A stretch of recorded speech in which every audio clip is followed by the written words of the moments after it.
안녕하세요. 여러분 반갑습니다. 이번에 이렇게 선교 훈련을 받으러 오신 한 분 한 분 정말 마음으로부터 환영하고 그리고 존경합니다. 저는 짧은 시간이지만은 세계 선교와 그리고 한국 선교의 지금 동향 그리고 그 변화들에 대해서 잠시 살펴보고자 합니다.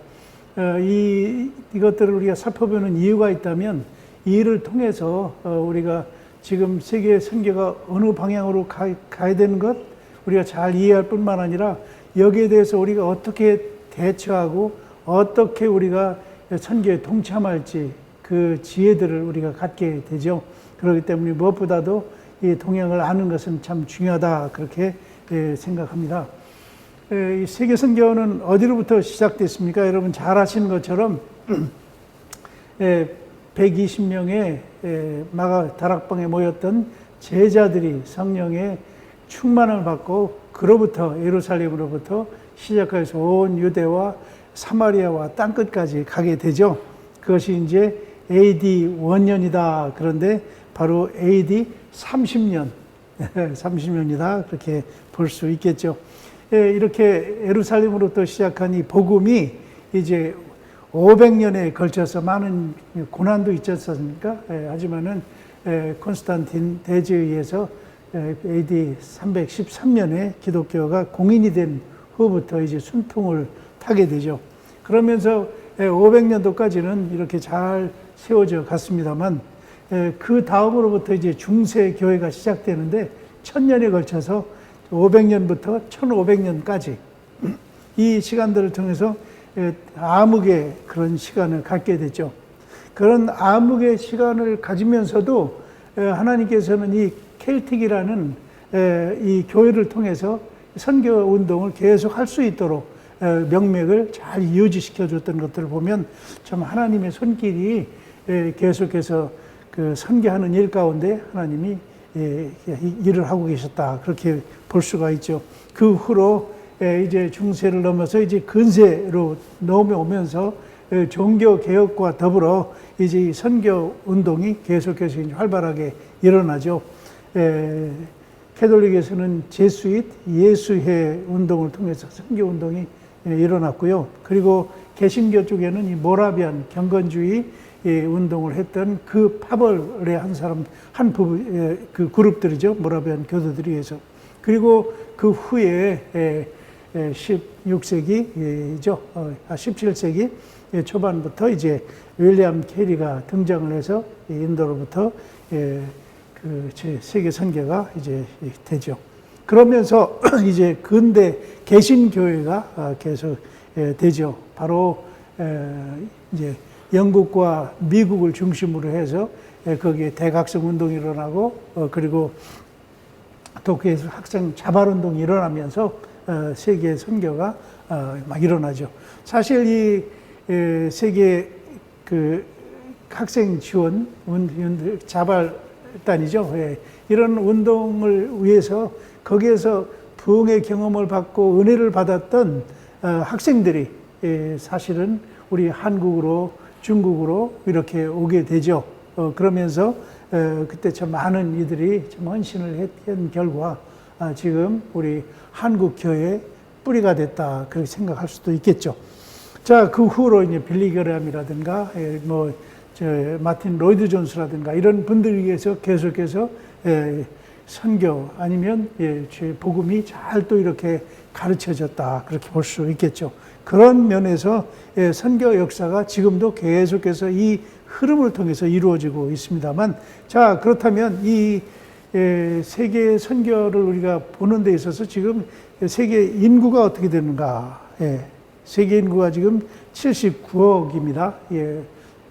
작년 통계입니다만, 그 다음에 그 중에서도 15세 이상의 성인 인구는 59만이다. 그렇게 얘기를 하고 있습니다. 그리고 성인 문의 비율, 글을 읽는 사람들이죠. 비율이 82%다. 이 비율도 무지무지 높아지고 있습니다. 사실은 그만큼 각 나라에서 교육이 일어나서 지금은 이제 대부분 사람들이 성경을 읽을 수 있는 그런 때가 이제 온 거죠. 그리고 그 중에서 한 가지 특이할 것은 여기에 보면은 그 도시 인구입니다. 예, 도시 인구가 벌써 보면은 이 43억이 되나요? 예, 43억 정도가 이렇게 될 정도니까 도시 인구가 이렇게 많이 집중된 가운데 있다. 그죠? 자, 지역별 인구를 보면 여기 보시는 것처럼 아시아가 거의 60%가 가깝죠? 아시아. 우리 그 지구의 3분의 2가 이 아시아 지역에 집중됐다. 그렇게 볼 수가 있고요. 아프리카는 17%, 그리고 유럽, 거의 반올림을 하면 10% 정도 잡죠. 중남미, 이렇죠. 여기 보면 죄송합니다. 이런 그 프로테이지를 쭉 이렇게 보면은 아직도 이 아시아 쪽에 사람들이 많이 살고 있는 것을 알게 되죠. 종교 인구를 보면은 종교 인구가 69억, 한 그 70억 된다고 하는데요. 그 중에서 기독교 인구가 25억, 모슬림이 19억, 지금 아마 20억에 육박하고 있죠. 그렇기 때문에 모슬림과 기독교인 숫자가, 여기 기독교인 속에는 캐톨릭이라든가 대부분 다 포함되어 있기 때문에 이 숫자를 다 합쳐도 25억 분이 안 된다 이거죠. 그럼 무슬림이 점점 따로 오고 있죠. 그리고 또 특이할 것은 이 중국이라든가 동남아를 거쳐서 이 불교인들이 5억, 그리고 힌두교인이 10억이 됩니다. 10억. 이 숫자들을 보면은 정말 무종교인들은 그렇게 많지 않아요, 사실.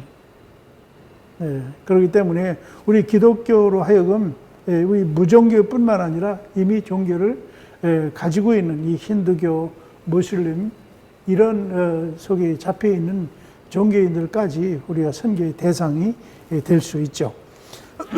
자, 그럼 기독교 인구를 그 중에서 좀 보면은 기독교 인구가 24억, 25억을 우리가 이렇게 잡고 있는데 그 중에서 천주교가 꽤 많죠. 천주교 12억. 사실 이 개신교 성공에 표하면 개신교가 5억이고 6억 정도 되고 그 독립교회, 정교회, 복음주의 교회 이런 순서로 이렇게 돼 있죠. 여러분 특이할 것은 오순절주의 은사를 많이 이제 강조하죠. 여기에도 이렇게 지금 6억 5천이 되고 있죠. 자, 이런 면에 있어서 우리가 기독교가 참 이렇게 아주 복음적이고 이런 그리스도인은 그렇게 많지 않다 하는 것도 한 가지 우리가 염두해야 될 사실입니다. 4억 정도뿐이 안 되니까 25억 중에서 4억이니까 사실 이 천주교인들이라고 말은 하지만은 이 명목상 천주교인들 참 성경을 한 번도 읽어보지 못한 그런 천주교도 수두룩하죠. 아마 그 필리핀이라든가 이런 쪽에 가면은 90몇 %가 다 이제 천주교인들이라고 말은 하죠. 그런데 성경을 읽은 사람이 있느냐? 그렇게 많지 않아요. 예수님에 대해서 잘 아느냐? 그렇지도 않잖아요. 이런 것들을 볼 때 우리 기독교인, 복음주의 기독교인으로 하여금 할 일이 참 많다 하는 것들을 우리가 생각할 수 있죠. 그래서 이 미전도 종족, 이 미전도 종족이라는 것은 그 나라에 그 종족에 교회가 없는 그런 종족을 미전도 종족이다. 교회가 있으면 미전도 종족이라고 말 안 합니다. 아무리 프로테지가 작아도. 일본은 지금 0.44%가 크리스찬이거든요. 그런데 일본한테 미전도 종족이라고 말 안 해요. 왜냐하면 일본은 교회가 존재하고 있기 때문에. 하지만 교회가 없는 그런 쪽에는 1%가 되고 2%가 된다 할지라도 교회가 없으면 미전도 종족이다. 그렇게 우리가 명명을 하고 있죠. 자, 그 가운데 이 미전도 종족이 아직도 이렇게 많이 있었죠. 41억. 그리고 접촉하지 않은 아직도 우리가 접촉해야 될 사람들이죠.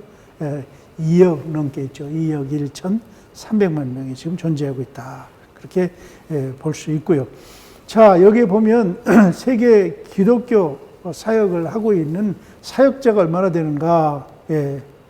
1,340만 명. 그러니까 2010 6명당 1명 그렇게 잡을 수 있고요. 해외 기독교 선교사가 43만. 여기 보면은 기독교인이 지금 6천 명당 1명으로 이렇게 볼 수 있죠. 그렇기 때문에 이 46만 정도가 되는데 이 중에서 그 넘버 원이 지금은 이제 브라질로 바뀌긴 했지만 미국, 브라질, 그리고 한국 이런 숫자가 아주 1, 2, 3위를 계속 이어지고 있죠. 하지만 크로스 컬처럴한 타문화권으로 가서 선교하는 사람들을 따진다면 아마 우리가 미국 다음으로 우리 한국이 가장 많죠. 그리고 기독개혁 파송 단체가 한 5,700 정도가 되고요. 그리고 연간 이렇게 해외 선교를 위해서 이렇게 하는 것이 520억 달러.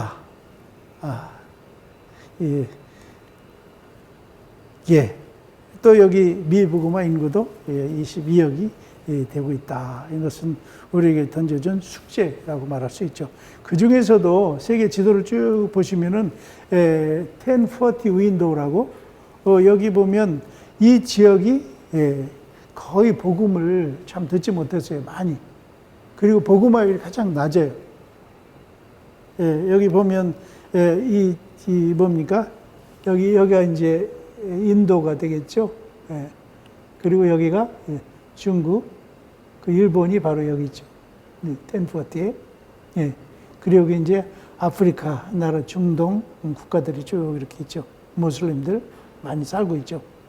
바로 이 지역이 가장 우리가 앞으로 복음 전도를 해야 될 그런 지역이다. 그렇게 보면 되겠습니다. 자, 그렇다면 이 세계 속에 한국 선교는 지금 어떻게 가고 있는가? 여기 보면은 한국 선교가 사실 그 1979년 그런 역사가 그렇게 길진 않아요. 사실 이때 나가셨던 분들이 지금 이제 소천도 하고 이제 그러셨지만은 그 당시에는 숫자가 그렇게 많지 않았는데 이제 어느 때부터 우리나라가 많이 이렇게 그 선교사가 많이 들어가기 시작했냐 하면은 눈여겨볼 것이 바로 천단위가 된 요때입니다. 저도 사실 요때 저도 선교사로 이제 출국을 했습니다만 초창기 이렇게 많았죠. 선교단체도 별로 그렇게 많지 않았지만은 그러면서 이때부터 막 선교 붐이 일어났죠. 이런 결과는 이 기간 가운데 한국교회 부흥이 많이 있었어요. 그 부흥의 결과로 이렇게 이런 숫자들이 일어났고 계속해서 이것이 어디까지 가게 되느냐면 2000년대까지는 그나마나 계속해서 늘어납니다. 2000년대까지 쭉 늘어나서 그나마나 한 2013년 정도까지 계속해서 2만까지 갔죠. 그래서 이 한국 교회가 이렇게 계속해서 선교사가 증가했고, 그리고 선교 단체도 그리고 선교 대장국도 그렇게 많이 늘어났다는 것이죠. 그러면 지금 현재는 어떤가? 지금 현재는 여러분 보다시피 코로나 팬데믹이 있는 그런 가운데도 이때는 우리가 그때 거의 코로나 때문에 이때는 그 통계를 잡지 않았던 것 같아요. 그래서 하지만 뭐 그렇게 큰 변화는 없었어요. 이런 가운데도 꾸준하게 조금씩은 증가했고 작년에 와서 조금 이제 줄어들었다 그렇게 볼 수 있죠. 하지만 선교 단체는 계속해서 증가를 했고요. 이런 가운데 우리 한국 선교사가 지금 2만 2천을 지금 육박했다. 자, 그렇다면 한국 선교사 증가율인데요. 2021년 작년이죠. 12월을 기점으로 지금 22,210명의 지금 KWM의 세계선교협의회에서 지금 나온 그런 통계 숫자입니다. 증가율도 보면은 좀 보면은 제가 좀 전에 말씀드렸죠. 사실 2012년 이때까지는 증가율이 2% 어떤 때는 3% 좀 많이 늘었었어요. 하지만 그것이 점점 숫자가 지금 들어오면서 0점대로 지금 늘어졌습니까? 사실 0점대로 들어선 것은 사실이지만은 여기 이거보다 통계적으로는 더 낮을 수도 있어요. 왜냐하면 여기에 텐트 메이커라든가 뭐 여러 또 그 비즈니스 선교라든가 이런 분들까지 다 포함했고 또 뿐만 아니라 교포사에 있는 교회들 선교하는 분들까지 여기 다 포함을 시켰기 때문에 그렇습니다. 자, 선교 대상국도 이제 67개로 이렇게 됐죠. 167개국. 이런 것들은 우리가 좀 참고를 좀 해주시고요. 선교사 연증가율 보면은 국가로도 이렇게 선교사가 계속해서 증가했는데, 여기 조금 후에 또 나옵니다. 여기 보면은 우리 한국 선교사가 이렇게 분포된 걸 보면 아시아권에 그래도 많이 집중이 됐어요. 아시아권이 벌써 60%가 지금 아시아권에 선교를 하고 있고, 이건 참 바람직한 일이라고 생각해요. 그리고 이렇게 좀 여기엔 사실 중국이 많이 있죠. 중국이 뭐 5천 이상 정도 이렇게 얘기하는 분도 있으니까. 여기 보면 좀 더 숫자가 더 많이 나타났죠. 아시아 쪽을 보면은 13,000 정도 육박하고 북미 쪽에가 바로 2,000명이 육박했고, 그리고 유럽. 사실은 이 유럽이라든가 이쪽에도 복음을 근대 교회를 이렇게 부흥을 원심력이 됐던 곳이었지만은 지금은 복음을 전해주는 것이 아니라 받아야 될 정도로 지금 많이 이렇게 약해졌죠. 영국만 하더라도 5% 이하라고 그러죠. 교회 숫자도 보면 점점 무슬림이 더 많아지고 있어요. 이런 것들을 볼 때 이런 쪽에서 삶에 이렇게 살기는 여건적으로 좋을지는 모르지만은 영적으로는 점점 황폐해 가고 있다. 그래서 우리가 너무 좋은 지역에 간다 그래가지고 아이고 저 사람은 선교사 저 헌신도 별로 안 하는 것 같아, 그런 생각 가지면 안 돼요. 지금 정말 복음이 꼭 필요한 곳에 주의 복음을 전할 사역자가 하는 것이 중요하니까, 그죠? 그리고 아프리카에 또 8%, 중남미에 이렇게 갖고 중동 쪽에는 이게 모슬림이 많이 있잖아요. 그래서 우리가 앞으로도 이 중동 모슬림 지역에 어떤 방법으로든지 참 많이 우리가 접근하지 않으면 안 된다 하는 것도 알게 되죠. 태평양도 그렇고요. 자, 그러면은 이 문화별 분포도를 쭉 보면은 한국 선교사가 어느 지역에 많이 이렇게 가 있는가 하면은 이거 참 바람직한 것 같아요. 기독교권의 27%, 그리고 이슬람권의 26.9%, 그리고 공산권의 18%. 공산권이라는 것은 중국을 많이 포함되어 있죠. 그리고 불교권 이렇게 포함되어 있습니다. 선교사 분포도를 보면은 지금 한국 선교사들이 가면 어떤 사역을 주로 하고 있는가 보면은 교회 개척이죠. 우리가 복음을 전해서 그들로 하여금 주님을 믿게 될 때 그들로 하여금 교회라는 공동체 안으로 초청해죠. 그래서 우리가 그리스도를 몸으로 한 주님의 공동체 교회 안에서 예배를 드리고 거기서 교회를 하고 또 전도를 하고 또 이렇게 또 하게 되죠. 이런 어떤 교회 개척을 많이 하고 있고요. 이건 참 바람직하죠. 이 숫자가 41%나 돼요. 여러분, 이 숫자가요, 서양 선교사들이 하는 것에 비하면 너무 엄청나게 높아요.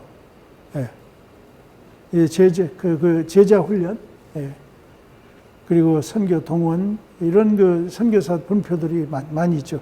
이 선교사 동원이라는 것은 뭐 국내에도 선교 단체에서 이렇게 사역을 한다든가 또 여러 가지 또 각 단체를 통해서 훈련에 또 인볼브돼서 훈련하는 사역을 한다든가 동원하는 사역을 한다든가 이런 사역자들 다 포함한 것을 말하고 있죠. 자, 그렇다면은 여기 지금 이제부터 이런 어떤 세계 선교가 지금 이렇게 여기까지 쭉 가고 있는데 지금 우리 선교 현장이 그러면 어떤 변화 가운데 있는가? 선교 현장이 많이 바뀌었어요. 제가 30년 전에 나갈 때하고 지금하고는 선교 현장이 바뀌었어요. 그 중에 이제 뭡니까? 여기 글로벌, 로컬 차이가 없어졌다. 그렇게 말하죠. 그만큼 이제 세계화, 글로벌화가 됐다 하는 거죠. 그렇기 때문에 그 무슨 일이 일어나면 이제 옛날에는 그 공간이 비행기를 타고 이제 가야만 만날 수 있고 또 거기에서 복음을 전할 수 있고 뭐 이런 사람 현지인을 접촉할 수 있고 했던 것이 지금은 어떻습니까? 최근에는 뭐 줌을 가지고도 뭐 미국에 있는 사람, 아프리카에 있는 사람하고도 같이 얘기를 할 수 있어요. 언어가 되고 또 여러 가지 그 여건만 된다면. 이러기 때문에 이제 꼭 가지 않아도 되는 글로벌, 우리 가야죠. 가야 될 사람 꼭 필요하고요. 하지만 이 선교 현장이 이렇게 바뀌었다 하는 의미죠. 바로 이런 뭡니까? NSN이라고 그럴까요? IT가 발전을 하면서 이런 것이 추세가 됐고요. 그리고 교통이 참 좋지 않습니까? 그렇기 때문에 이제 이 고유한 것과 공통성이 상실을 했죠. 아무리 지금 옛날 무슨 뭡니까? 미개한 그런 족속이라도 지금은 뭐예요? 대부분 와이파이가 들어가고 그러다 보니까 전 세계적인 어떤 유행을 따라해요. 지금 BTS가 막 하면은 뭐 밀림 지역에도 와이파이가 들어가면 어때요? 거기에 따라서 막 춤도 추고 그러잖아요. 이런 걸 통해서 자기 나라 고유한 것이 이제 재미가 없어요. 왜? 바뀔 것이 더 좋거든요. 그러니까 그런 걸 보고서 막 따르고 그런 걸 통해서 막 재밌게 놀고 하다 보니까 이제 다 온 이 세계는 하나가 되는 거죠. 그런 속에서 우리가 지금 그런 환경으로 바뀌고 있다. 변화가 있다. 이런 것들이 왜 중요하냐면 우리가 선교를 하려고 그럴 때 꼭 우리가 어느 지역에 가지 않으면 안 되는 그런 때가 있었지만 지금은 그렇지도 않다는 거죠. 그렇기 때문에 이 글로벌 시대에 맞는 그런 선교가 무엇이 가능할까? 이런 것도 우리가 생각할 수 있겠죠.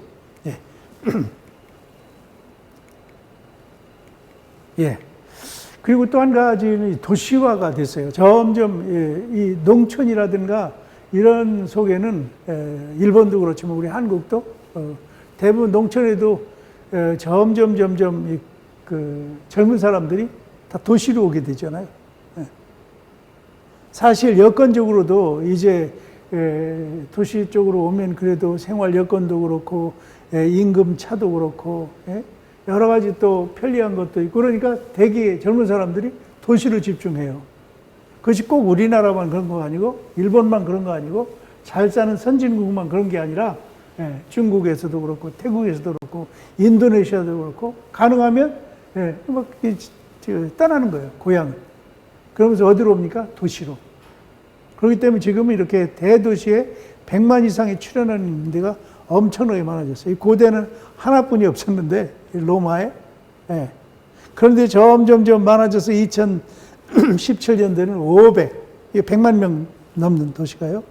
그리고 2025년에는 616개의 그 도시가 생긴다 그렇게 예상을 하고 있죠. 자, 그러다 보니까 이제 도시에 들어오면 다 잘 살라고 왔는데 거기는 또 격차가 있잖아요. 도시에는 아무런 생활 기반도 없이 그냥 무작정 도시로 온 사람들 어떻습니까? 능력도 없고 돈 벌 능력도 없고 그런 사람들 그냥 빈민 생활 하는 거예요. 그러다 또 거기서 아이들까지나 가정도 갖게 되죠. 이런 것이 또 큰 문제가 된다 이거죠. 그렇기 때문에 이런 사람들을 타겟으로 한 전도가 필요하죠. 여러분이 잘 아는 건 수녀 테레사 같은 경우도 인도 캘카타에 가서 이런 빈민 사역을 하면서 복음을 전하잖아요. 이런 사역 그리고 의료라든가 이런 혜택을 전혀 받아보지 못한 사람들이 이런 데 가면 수없이 많죠. 좀 후에도 얘기했지만 이런 사람들 가운데 가야 된다는 말씀이에요. 그렇기 때문에 지금 옛날 전통적인 뭐 신학교나 나와가지고 목사가 되고 그래가지고 선교사가 되고 이런 것도 계속 필요하지만은 이런 어떤 분류의 선교사가 앞으로는 더 필요한 것이 아니라 정말 이 선교지가 필요한 그런 선교사, 이런 빈민들을 가운데 잘 살게 해줄 수 있는 그런 선교사, 그런 경험 있는 선교사들이 이제 필요한다는 말씀이에요.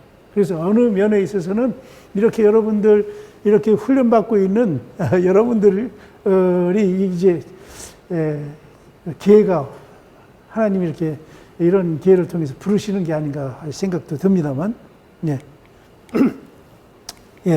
이 빈민 그 주거 비율을 보면요, 엄청나죠. 리베리아 쪽에는 이렇게 있고요. 온두라스 같은 경우도 74%가 빈민이고요. 잠비아가 72%가 전 국민을 말하는 거예요. 이렇게 그냥 엄청나 많아요. 쭉 늘어나요. 그래서 이런 것들 빈민들을 어떻게 우리가 도울 수 있을까? 먹는 것뿐 생존의 문제도 있어요. 의료 문제가 커요. 의료 문제. 조그만 뭐 물만 좋은 물만 이렇게 개선해 줘도 정말 이렇게 좋은 건강을 이렇게 유지할 수 있는데 그런 것들이 이렇게 어드바이스 해주는 사람이 없는 거죠.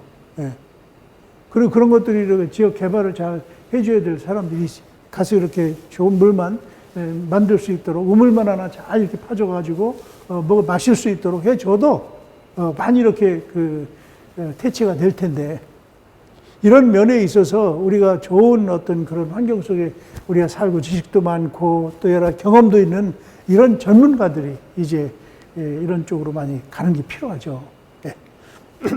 자, 이런 의미에서 이게 도시에 밀접해서 이렇게 힘든 그런 가운데 있지만 이것이 또 위기가 이런 것이 기회가 될 수 있다는 거예요. 저도 이렇게 선교사로 쭉 활동을 합니다만, 복음을 전하면요, 역시 막 편안하고 뭐 이렇게 여유도 있고 이런 사람들은 별로 이렇게 복음에 대해서 간절하지 않아요. 그런데 정말 이렇게 뭔가 좀 병으로 힘들고 고통당하고 아니면 재정적으로 힘들고 여러 가지 아이들로 인해서 참 고난이 있고 그런 사람들은 교회를 찾아와요. 그리고 복음에 대해서 갈급해요. 이런 면에 볼 때 이런 빈민 선교는 우리의 하나의 또 복음 전도의 기회가 된다. 사실 이슬람이 왜 그렇게 많이 팽창을 하느냐면 이런 불우한 가운데 있는 사람들에게 먹을 걸 주잖아요. 삶의 터전을 제공해줘요. 그러면서 모하메드를 전하니까 모하메드이 그렇게 알고 오는 것이 아니라 삶의 문제가 해결되니까 오는 거 아니에요. 이런 면에 있어서 이것은 참 중요한 선교적인 의미를 가지고 있다. 그렇기 때문에 선교에 있어서 지금은 바뀌어야 돼요. 다양한 것으로. 하나의 패턴이 아니라 뭐 제자훈련이 아니라 뭐나 이렇게 아니라 그 선교지의 니드가 뭔가 그 니드를 잘 이해하고 거기에 맞춰서 우리가 전도를 해야 되겠죠. 그리고 세계 인구가 지금 또 노령화되고 있어요. 이 세계 선교가 지금 가장 우리가 중점적으로 해야 될 것이 바로 이 노령화 문제다.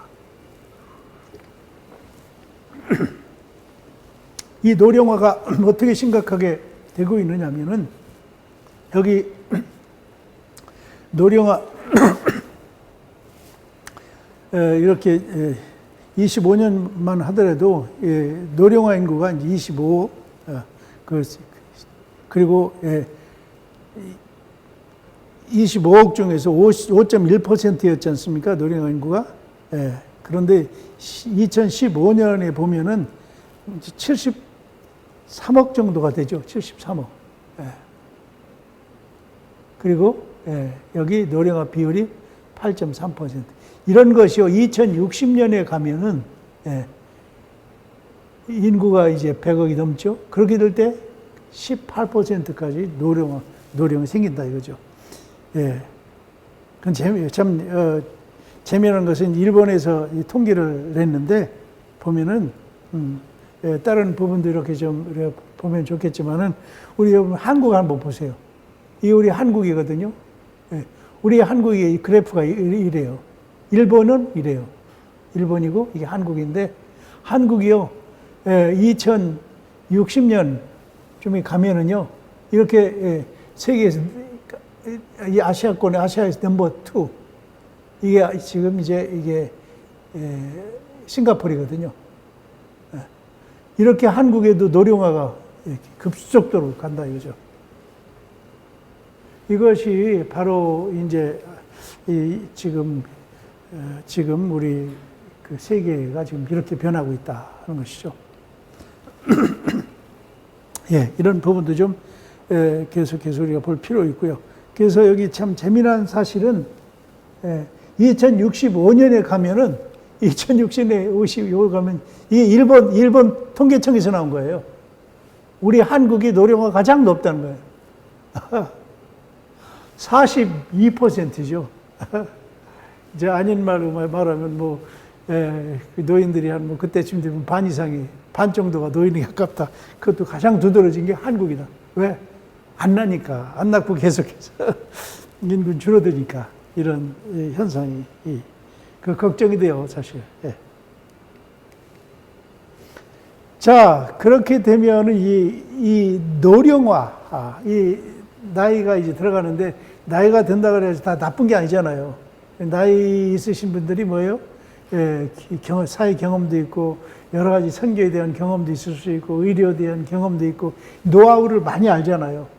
이런 분들이 건강이 유지가 된다면 그리고 건강을 허락된다면 이런 분들로 하여금 선교를 할 수 있는 가능성이 많죠. 지금 우리 한국에도 지금 시니어 선교회가 있는데 아주 지금 계속해서 잘 늘어나요. 그 이분들은 뭡니까? 이 사회적인 경험도 많아요. 가정에서 여러 가지 이런 그 경험도 있어요. 어떤 그 가장으로서 경제 활동도 하면서 여러 가지 또 이런 노하우도 잘 알아요. 이런 분들이 가서 이런 가지고 있는 경험들을 쉐어하면서 복음을 전하고 선교를 할 때 얼마나 효과적이죠. 그렇기 때문에 이 시니어 선교에 대한 가능성이 많고요. 예. 그리고 이분들은 또 상대방을 또 잘 이해하잖아요. 인생 경험이 많으니까. 그렇기 때문에 그만큼 또 이렇게 효과적으로 사람들에게 대응을 잘 할 수 있죠. 뿐만 아니라 이분들한테는 또 비교적 시간의 여가가 많죠.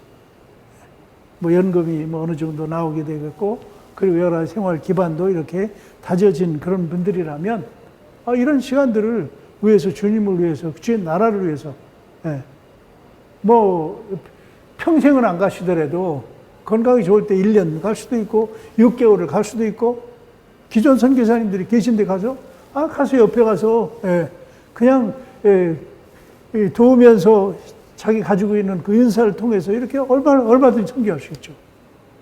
전 이것이 하나의 세계 인구가 노령화가 되지만은 동시에 이 노령화된 이 인구가 선교회로 변환이 되고 전환이 되고 또 이렇게 그 역할들을 감당할 때 엄청난 파워를 우리가 또 가질 수 있다. 그렇게 생각을 합니다. 예. 자, 선교 현장에 토양이 변화되고 있습니다. 제가 이 부분은 조금 좀 아주 중요하게 생각하는 부분 중에 한 분인데요. 조금 이렇게 어려울 줄은 이렇게 모르는데, 이 상대주의가 반대가 뭐죠? 절대주의는 절대주의. 가령 옛날에는 하나님의 성경 말씀은 1.1획 무한 하나님의 말씀이다. 전제를 가지고 우리가 신앙생활을 했잖아요. 그리고 그걸 가지고 우리 가르쳐요. 그런데 지금 세상은요, 이렇게 가르치면은 사람들이 별거 안 좋아해요. 왜? 바뀌었어요. 조금 어려운 얘기로 말하면 종교다원주의라는 말 여러분 들어보신 적 있어요? 왜? 한 기독교만 가지고 우리가 구원을 받을 수 있느냐? 그거는 독단이다. 富士山을 올라가는데, 백두산을 올라가는데, 예? 꼭 우리가 한 길로만 갈 수 있는 건 아니지 않느냐? 예, 북한을 통해서 갈 수 있고, 중국을 통해서 갈 수 있고, 갈 수 있는 거지. 꼭 어떻게 한 길만 갈 수 있다고 생각하느냐? 그거는 독단이다. 그러면서 무슨 논리적 아니에요. 그러면서 소위 말하는 동교 다원주의 이런 얘기하죠. 예.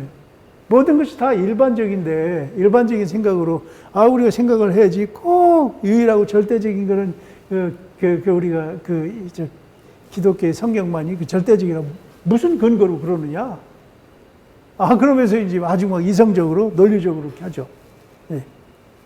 바로 그것은 어느 면은 서구의 우월주의고 그것은 별로 논리적이 아니다.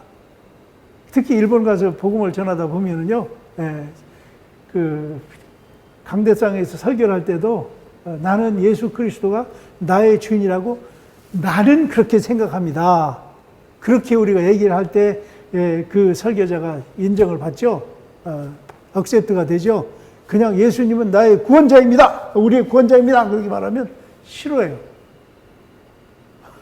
싫어해요. 바로 이게 뭐예요? 지금 받는 그 토양들이 지금 바뀌었다는 말씀이에요.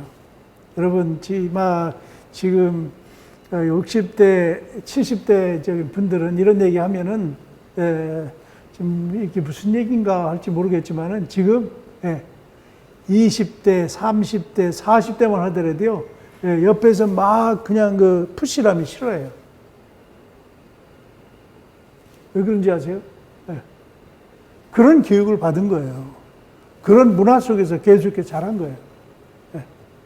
그러니까, 우리 60대, 70대가 무슨 얘기 막 일방적으로 하면 꼰대라 그러잖아요. 통하지 않는다. 그런데 이런 것이 뭐예요? 바로 이 선교하려고 할 때 이 선교를 받아들이는 그 토양들, 그 현지인들이 그런 환경이 변했다는 말씀이에요. 이런 사람들이 우리가 어떻게 복음을 이런 생각을 가지고 있는 사람들한테 복음을 어떻게 전해야 되는가? 이것이 하나의 또 숙제죠. 좀 전에도 얘기했던 이 종교다원주의, 각각 종교 상호를 인정하고 존중해야 된다고 생각한다. 그리고 또 하나는 뭐예요? 이 포스트 모더니즘. 이 모던이라는 것은 아주 우리 이성이라든가 논리라든가 이런 걸 가지고 지금까지 쭉 이렇게 생각을 해왔는데 그것도 지금 문제 아니에요. 이성적으로 자기가 논리적으로 이해가 되고 지적으로 다 이해가 되는 그런 부분은 우리가 믿는다. 그것도 사실 문제였거든요. 그런데 이제 그 시대도 지난 거예요. 바로 지금까지는 모든 것이 하나님의 영광이라면 하나님만 기쁘게 하는 하나님 중심으로 우리가 지금까지 신앙생활을 해왔다면 지금 새로운 세대는 그게 아니라 이거예요.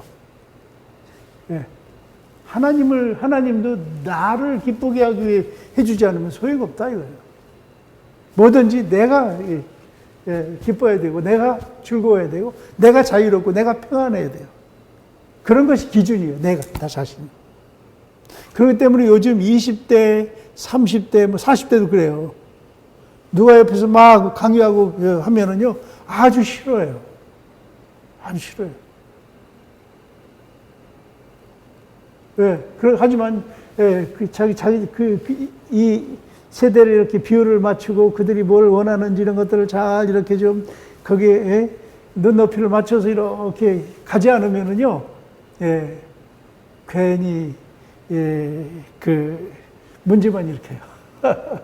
그런 세대 속에 우리가 지금 있어요. 그것이, 미안하지만, 우리 한국만 그런 것도 아니고, 우리 일본만 그런 것도 아니고, 전 세계적으로 점점점 그렇게 변하고 있다는 말씀이에요. 왜? 지금 인터넷이라든가 글로벌화가 돼가지고, 점점점 그런 쪽으로 지금 세계가 변화되고 있어요. 그렇기 때문에 옛날처럼 일방적으로 믿어! 하는 막 푸시하면은요, 아주 안 좋아요. 그들의 눈높이에 맞도록. 그러면서, 옛날처럼 속도 오전이 아니지만은, 그들을 잘 이렇게 납득시키면서 좋은 인간 관계를 맺으면서 이렇게 가야 되겠죠. 자, 이제 제가 맡은 시간이 한 10분 정도 이제 하고 있는데, 그럼 이런 가운데 효과적인 전략들이 어떤 것인가? 제가 좀 전에 지금 도시화에는 빈민들이 많이 지금 발생하고 있다고 그러지 않습니까? 선교지에도 이 아시아권에 가면은 그 복음을 전하잖아요.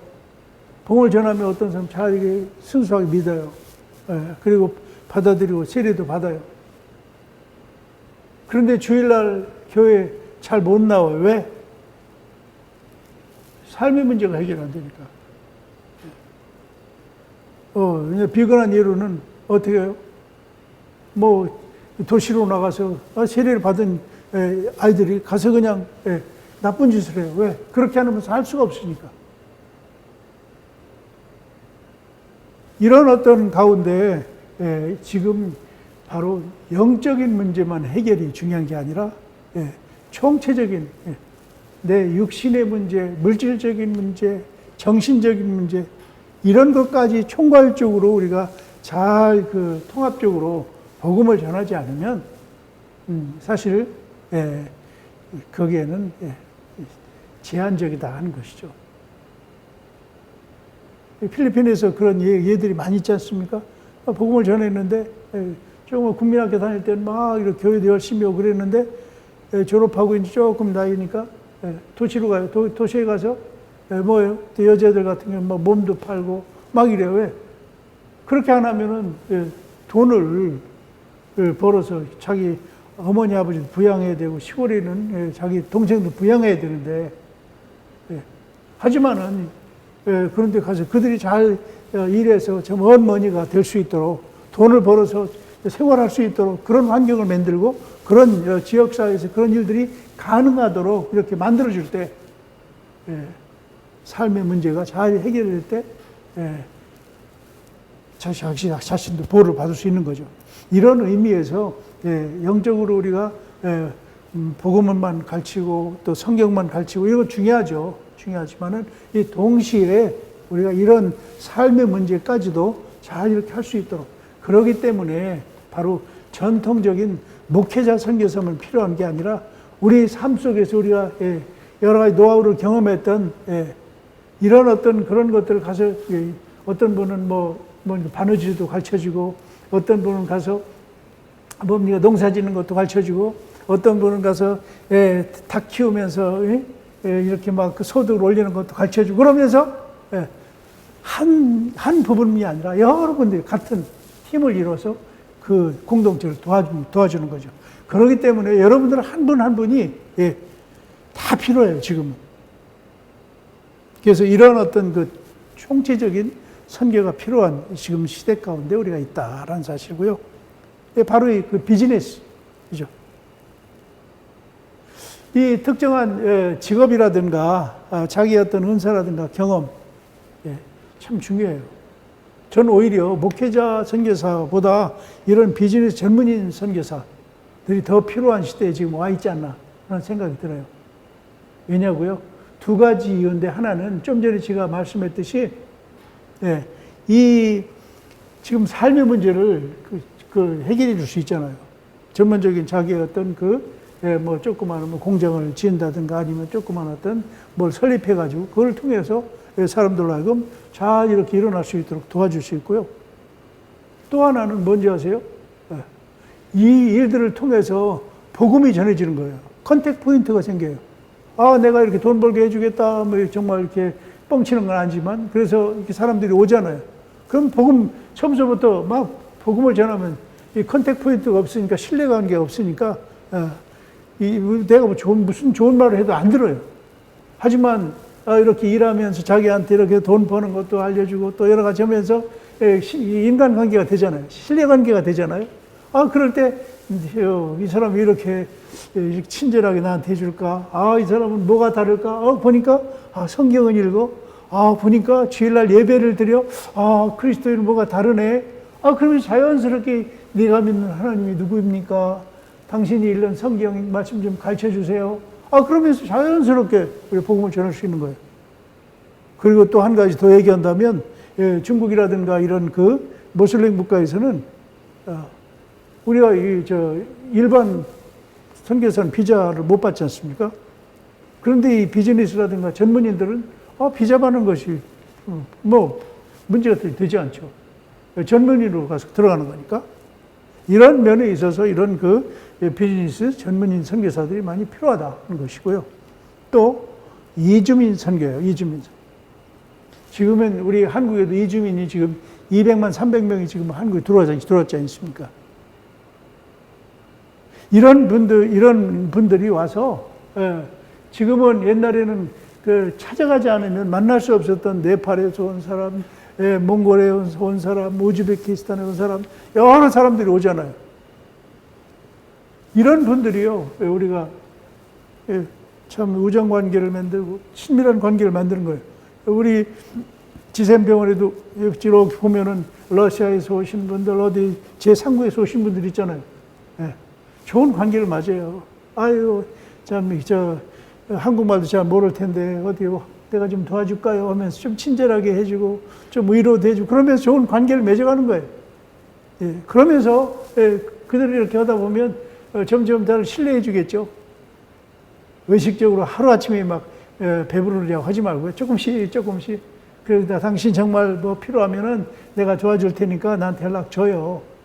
그런 것도 조심해야 되겠지만은, 이러면서 이런 온 이주민들에게 우리가 잘 복음을 전하고 또 그분들을 통해서 또 그분 언어도 배우고 그런 후에는 또 이분들을 통해서 살고 있는데도 같이 가서 그 가족들에게 또 복음도 전하고 이런 걸 통해 가지고 이 끝나파를 만드는 거예요. 이런 그 효과적인 선교가 얼마든지 가능한 시대에 지금 와 있다. 그죠? 마지막으로 바로 예수님께서 부활을 하신 후에 우리에게 주신 말씀이죠. 이 천국, 죄송합니다. 이 28장이 아니라 예수님께서 우리에게 말씀하신 말씀입니다. 같이 한번 읽어볼까요? 이 천국의 복음이 모든 민족에게 증언되기 위하여 온 세상에 전파되리니 그제야 끝이 오리라 하는, 우리가 이 복음이 잘 전해져서 그래서 모든 사람들에게 이렇게 전해지게 될 때 그때 주님께서 오시겠다고 말씀했습니다. 그렇기 때문에 우리가 정말 종말을 기다리는 것뿐만 아니라 그 주님이 오시기까지 우리가 열심히 전할 사명이 있다 하는 것이고요. 또 두 번째 시편 67편 2절 3절 주의 도를 땅 위에 주의 구원을 모든 나라에게 알리소서. 하나님이여 민족들이 주를 찬송하게 하시며 모든 민족들이 주를 찬송하게 하소서. 하나님의 마음이 뭡니까?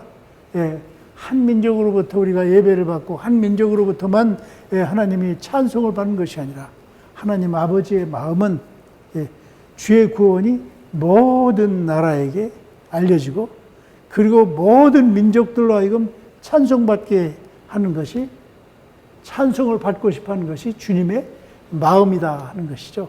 그렇기 때문에 여러분 정말 우리가 마음을 더 넓혀서 우리 주위에 있는 우리 분들도 우리 서로 사랑하고 섬기고 격려하는 거 참 중요합니다만 우리 이 마음을 높여서 세계를 바라보고 이 세계에 필요한 이들에게 복음이 전해지는 것이 주님이 정말 우리에게 부탁하신 일이고 주님이 원하신 일이다 하는 사실을 우리가 기억하면서 여러분 이 훈련 계속해서 아름답게 우리가 잘 준비해서 주님의 사역자로서 주님의 종으로서 우리가 잘 감당할 수 있으면 좋겠습니다.